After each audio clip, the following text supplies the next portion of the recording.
way worse. Jason Garrett just didn't accomplish what he should have accomplished here, and he overstayed his welcome way too long.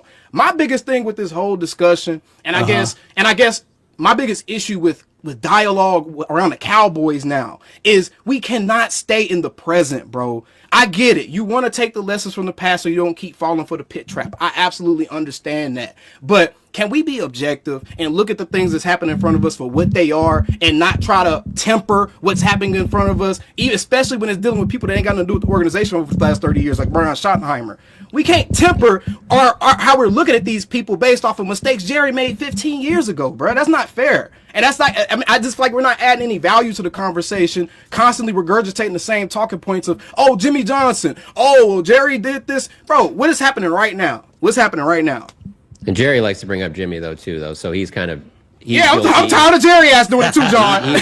He's guilty of that, too, because that's when the last time he had an elite crew, so that's why he wants to bring that stuff up. But, yeah, I think I can get down with what you're saying if we see something in March that looks a little bit different. And I'm not we have to wait. Saying, we have to wait. I'm not sitting here saying it's got to be some major changes or whatever, but make some trades. Maybe add a player that you're like, damn, that's somebody that the Cowboys typically wouldn't have done in the past. You do some things like that, then I'll start turning my thoughts on it. But if we get through March and it looks the exact same, where it's like the storylines are all about them dragging their feet on Micah's contract, they're not really doing anything to improve the roster, and it's just going to be built through the draft, then it's going to be hard for me to give them a benefit. Are we giving them any credit? Are we giving them any credit right now for being one, even though they were one of the last, the 7th team out of 8 teams to hire their head coach? Are we giving them any credit for being one of the first teams to almost assemble their full coaching staff afterwards? Yeah. Because the Jets haven't even hired a defense. I mean, they just hired Steve Wilkes. They just did it.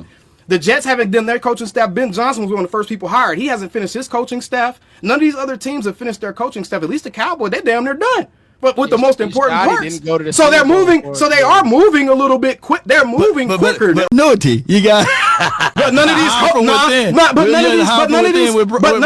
But none of these coaches were here though. They're not retaining anybody really that's on the roster. What I'm talking about is Brian Schottenheimer already knows the organization. He already knows the owner. He knows the GM. He knows Will McClay. So that continuity pays very much so dividends. That's why I go back to the alignment. When Schotty said that, when Will McClay said, yeah, Schotty have a dream, a vision. And I'm trying to make that come through. So that's why I think that's why we're moving a whole lot faster.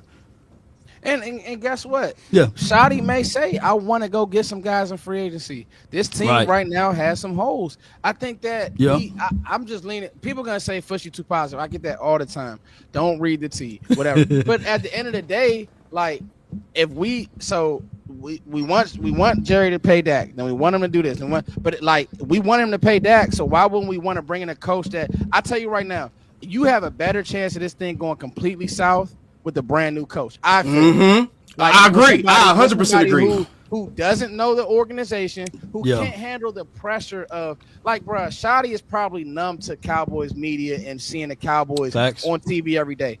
If you're not used to that, you can't handle that. You get what I'm saying? And so, and then we say, well, Law, how about getting a new D-line coach? That's a change. Getting a new offensive line, it's never about the head coach. It's always the staff. The staff. Show me the guys in the trenches. Show me the guys who are coaching these guys on the daily to get these guys. Have we retained any of our position guys or assistant coaches yet? Have we retained any of the guys who are actually here? I don't think we have.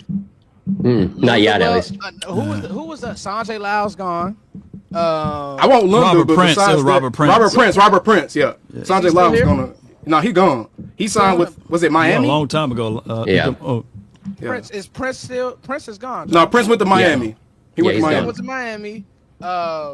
Obviously the big one is the DB coach. Everybody was upset about Al Harris. Yeah. Now, John, I heard it. You could tell me